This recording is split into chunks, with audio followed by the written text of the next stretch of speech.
चला आजची सुट्टी सुफळ संपूर्ण झाली. हा फक्त शिवराज असायला हवा. पण काय करणार, त्याला सिंगापूरची मीटिंग सुद्धा महत्वाची होती ना, तिकडे जावं लागलं त्याला.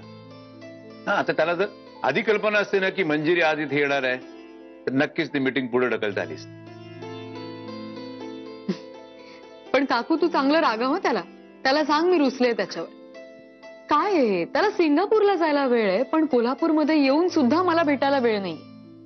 अगं तसं काही नाहीये, कामच इतकं महत्वाचं होतं त्यामुळे त्यांना कोल्हापूरहून सरळ सिंगापूरला जावं लागलं. आणि आम्ही येणार आहोत ना एवढ्यात तिकडे. नक्की झालं की तुला सांगतो. हा आणि मी एक गोष्ट ठरवली. मंजिरी आणि मधुराची रूम आहे ती किड्स रूम करायची. हो मी उद्याच इंटेरियर डिझायनरला सुद्धा बोलवलेलं आहे. हे बघ मंजिरी, मला माहिती आहे की तुझं बाळणपण काही इथे होणार नाही. पण जरी बाळणपण इथे झालं नाही तरी सुद्धा तुला बाळ झाल्यानंतर तू इथे येणारच ना. मग त्यावेळेस मुलांना खेळणी, त्यांना धिंगाणा घालायला ती रूम असेल. हा मात्र मुलं मोठी झाल्यानंतर शाळेमध्ये जायला लागतील. ती शाळेत जायला लागली की उन्हाळ्याच्या सुट्ट्या पडल्या की त्यांना ताबडतोब इथे पाठवून द्यायचं. म्हणजे काय की वर्षभर ती त्यांच्या आई वडिलांची असतील पण सुट्ट्या लागल्या की ती फक्त आणि फक्त त्यांच्या आजोबांची असतील.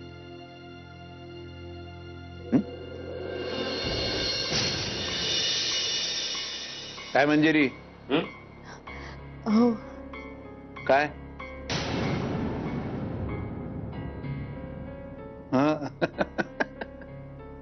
तुला आता वाटत असेल की मी आता बोलतो नंतर विसरून जाईन, पण तसं नाहीये बरं का.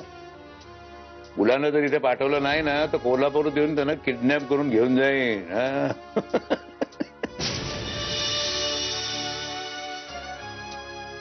मला एक बरं आहे, मला एक बरं. माझ्या दोन्ही मुली एकाच शहरात आहेत, कोल्हापुरात.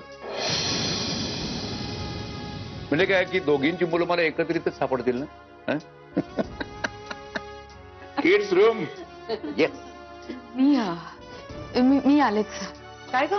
नाही काय नाही, मला जरा मळमळत आहे. आलेच मी. अख्खा मी येते. अगं नाही नाही, तू बस ना. मी आलेच. मी आले. मी आले.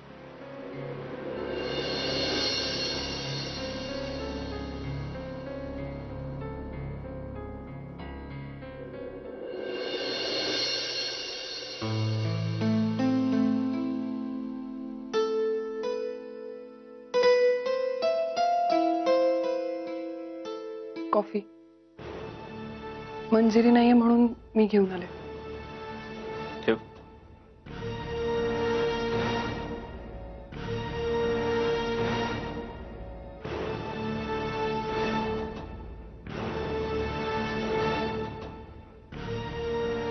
काही विचारायचं नाहीये तुला?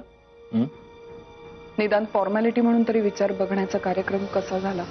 ऍक्च्युली मला आईनं आल्या आल्याच सांगितलं. त्यातून तुला काही वेगळं सांगायचं असेल तर सांग. वेगळं काहीच नाही. मला फक्त तुला एवढंच विचारायचंय, मी काय करू? हा निर्णय तू घ्यायचास प्रिया.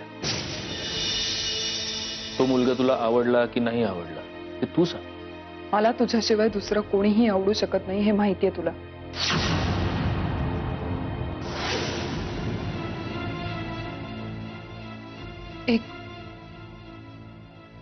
एक सांगू? राधार एवढं करशील माझ्यासाठी?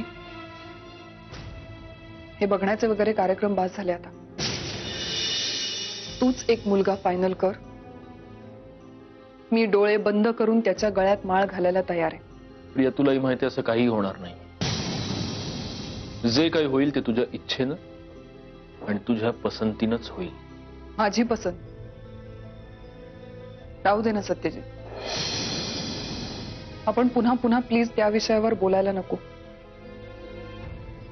उगाच मन मारून असं सजून धजून एखाद्या बाहुलीसारखं सगळ्यांसमोर उभं राहायला नको लावूस मला सारखं सारखं. तू काय तो डिसिजन घे आणि मला सांग.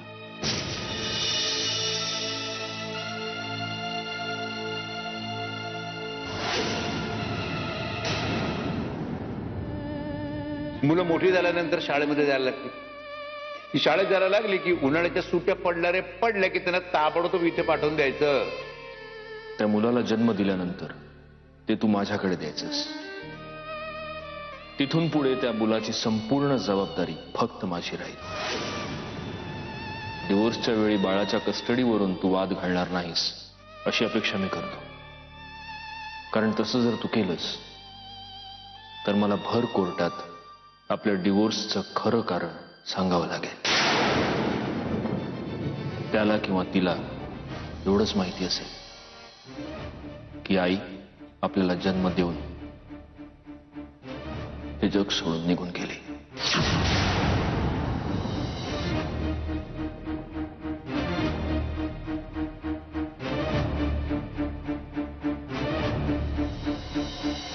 मंजिरी मी आल्यापासून पाहतोय आज तुझी आई असती तर या विषयावरती तुझ्याशी मोकळेपणाने बोलू शकली असती. पण आता मलाच तुझी आई म्हणून बोलायचंय आणि बाप म्हणून सुद्धा. म्हणून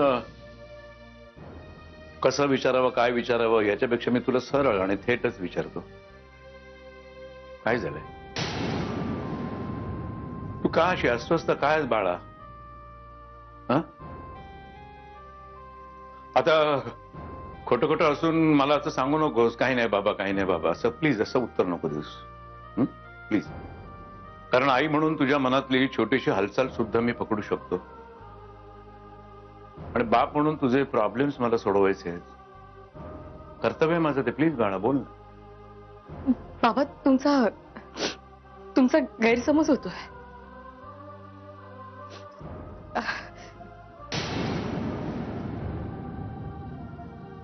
गैरसमज? तुझे डोळे वाचण्यात कधीच चूक नाही झाली माझी आजपर्यंत. बोल बेटा काय झालं? काय नाही बाबा, कारण नसताना पण होतं असं कधी कधी. ठीक आहे, तुझ्या संसाराच्या तुझ्या काही गोष्टी असतील हे, पण स्वतःच्या आईपासूनही काही गोष्टी नाही लपवू शकत. तिला न सांगण्यासारखी गोष्ट कुठली असू शकत नाही ना. बोल बेटा मोकळेपणाने सांग प्लीज, मोकळेपणाने सांग.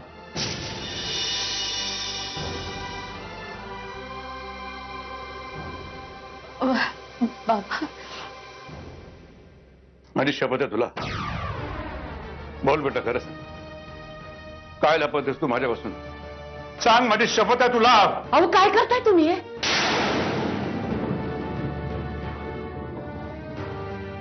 कसली शपथ घालतायचा तुम्ही हिला?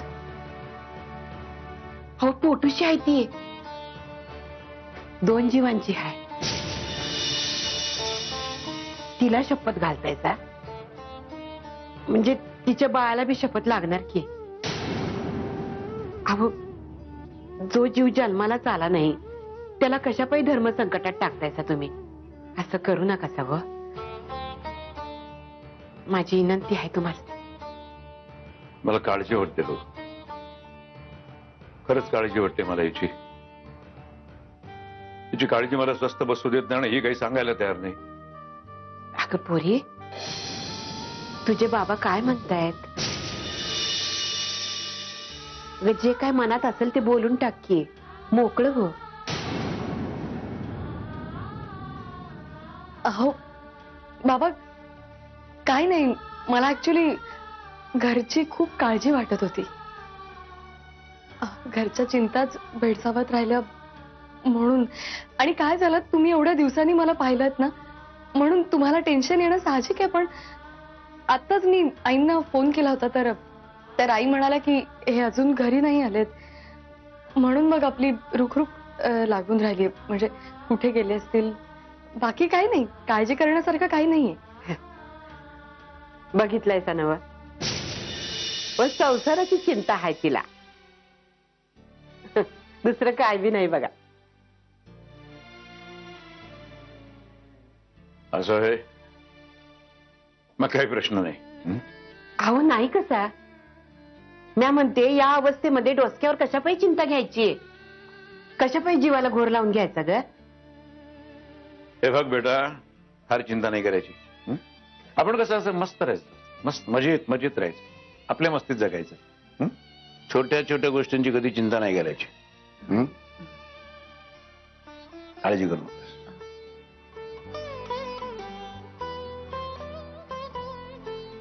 येडी ग माझी बाय ती.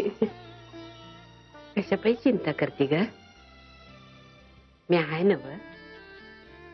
मग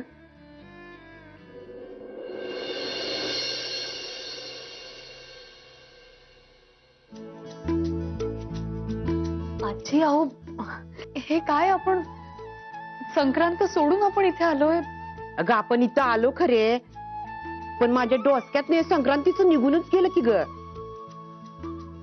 पण काही हरकत नाही. हे तुझ्यासाठी हलव्याचे दागिने बनवते मी. म्हणजे नवीन लग्न झालेलं असतंय की नाही, त्या पुरीसाठी असे हलव्याचे दागिने बनवायचे असतात. अगं तुझ्यासाठी या हलव्याच्या बांगड्या बनवल्यात बघ कशा आहेत.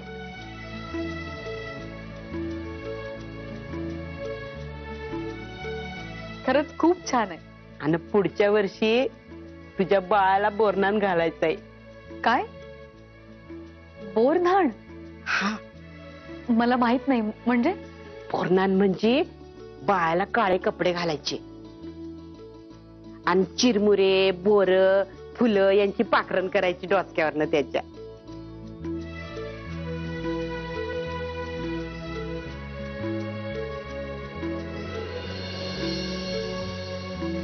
कशा झाल्यात बांगड्या? हो, आवडले. आता तुझ्यासाठी मस्त पैकी हार बनवणार बघ.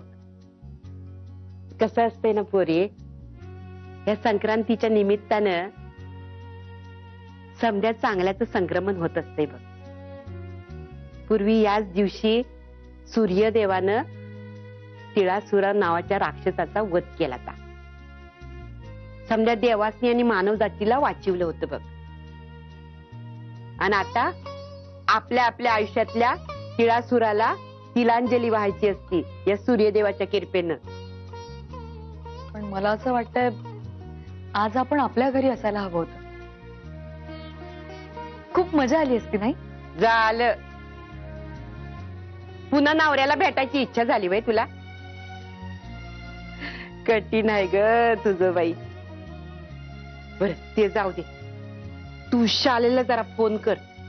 तिला आठवण आहे की नाही संक्रांतीची काय माहिती, आठवण करून द्यायला पाहिजे तिला. लाव फोन.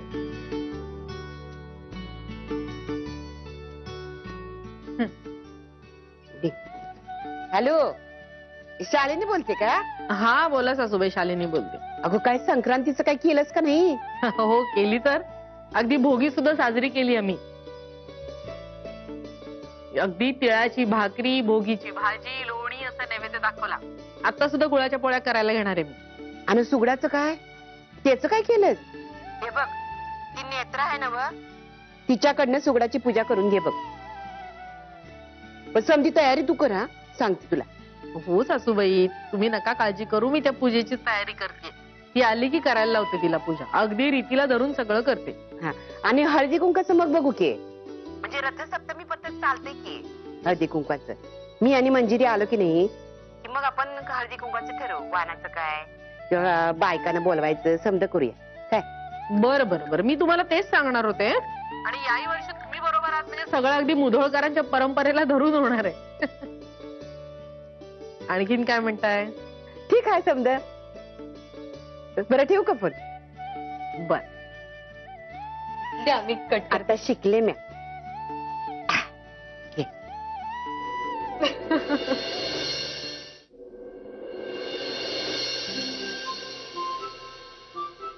अरे प्रिया, कुठे होतीस?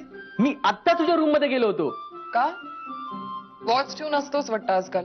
ए, काही काय बडबडतेस? अगं आज संक्रांत आहे, तिळगुळ द्यायला आलो होतो. हे घे, तिळगुळ घ्या, गोड गोड बोला. काय गोड बोलता बोलता माणसं गोड वागायलाही लागतात. अगं तिळगुळ घेतल्यावर किमान आता हस तरी, मग कसं माणूस आपोआप गोड बोलायला लागतं. का फक्त आजच्याच दिवशी गोड बोलायचं असतं? इतर दिवशी नाही बोलू शकत? का नाही बोलू शकत? ऑफकोर्स बोलू शकतो. पण काय आहे, मुळात जी माणसं स्वतःला कडवट करून घेतात ना, त्यांना अशी मध्ये मध्ये आठवण करून द्यावी लागते की अहो तुमच्यातही गोडवा आहे थोडासा, जरा वागण्या बोलण्यातनं दिसू द्या. प्रिया, एक बोलू? अशी उगाच उदास नको राहत जाऊस ग. हे तुला आठवतंय एका संक्रांतीला आपण किती मजा केली होती. टेरेसवर दिवसभर तू आणि मी पतंग उडवत होतो. किती एन्जॉय करायची सेवा तू. आणि आता तू अशी उदास का असतेस? मॉन प्रिया. गौरांग, तो आनंद आहे, वस्तू नाहीये की हरवल्यावर लगेच सापडेल. एकदा नशिबाने तुमच्या आयुष्यातून आनंद हिरावून घेतला की घेतला. प्रिया, एनिवे, ही जी तुझी गोड बोलण्याची थिअरी आहे ना, ती जाऊन तू तुझ्या बायकोला का नाही सांगत? तिला त्याची जास्त गरज आहे. हे, तिने सांगितलं नाही तुला? अरे आजकाल तुमची तर खूप दोस्ती आहे ना. तिला तर हे धडे कधीच चालू केलेत. जा, संक्रांत आहे, मजा कर. आणि आज तू कितीही गोड खाल्लंस ना तरी तुला कोणीही अडवणार नाही. So enjoy. अरे सॉरी हा. गौरांग, इकडेच थांब.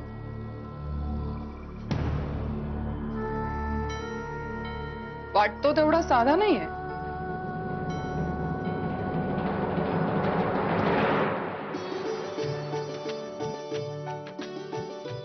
काय पतंग उडवायच्या नादामध्ये खाण्यापिण्याचं विसरलास ना?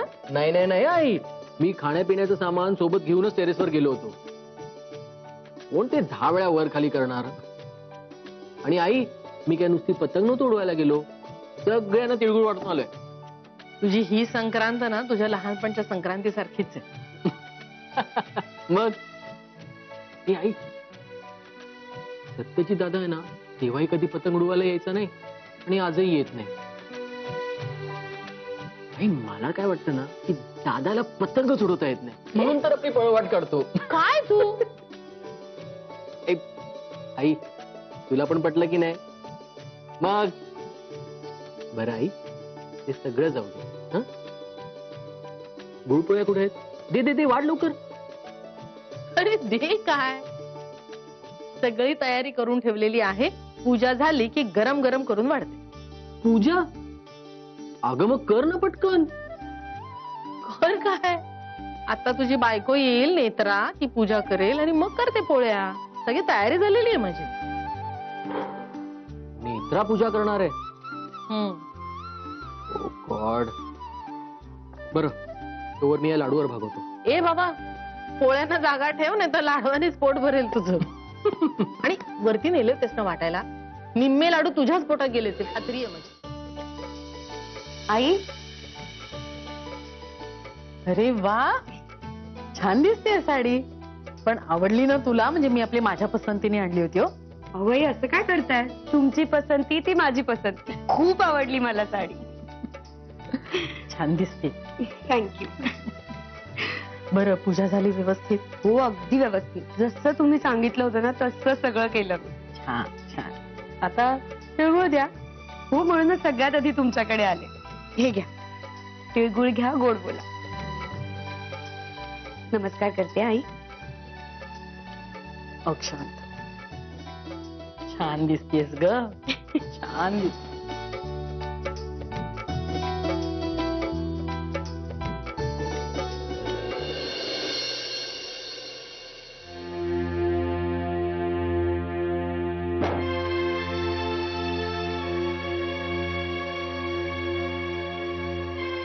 काही दिवसांपूर्वी तू मला एक प्रश्न विचारला होतास. आयुष्यात कधीतरी एका सेकंदासाठी तरी मी तुझ्यावर प्रेम केलंय का? एवढा विचार करावा लागला उत्तर द्यायला?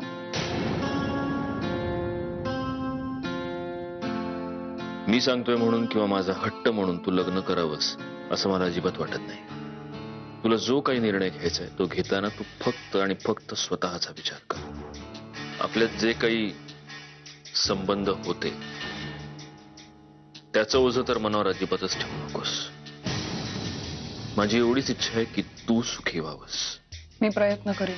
मी हे सगळं बोलतोय कारण मला तुझी काळजी वाटते. मला कळतंय, पण माझ्या मूळ प्रश्नाचं उत्तर नाही दिलंस तू.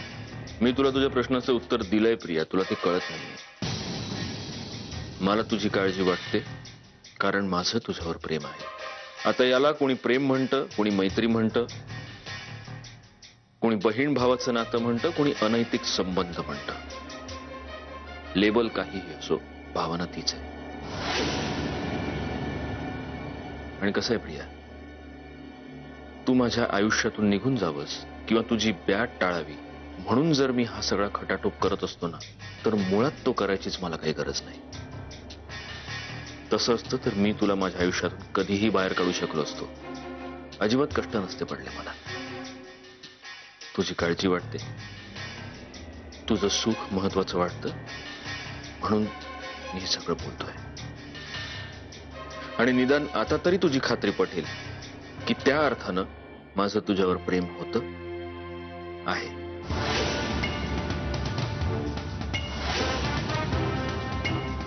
सत्यजित, मी लग्न करीन.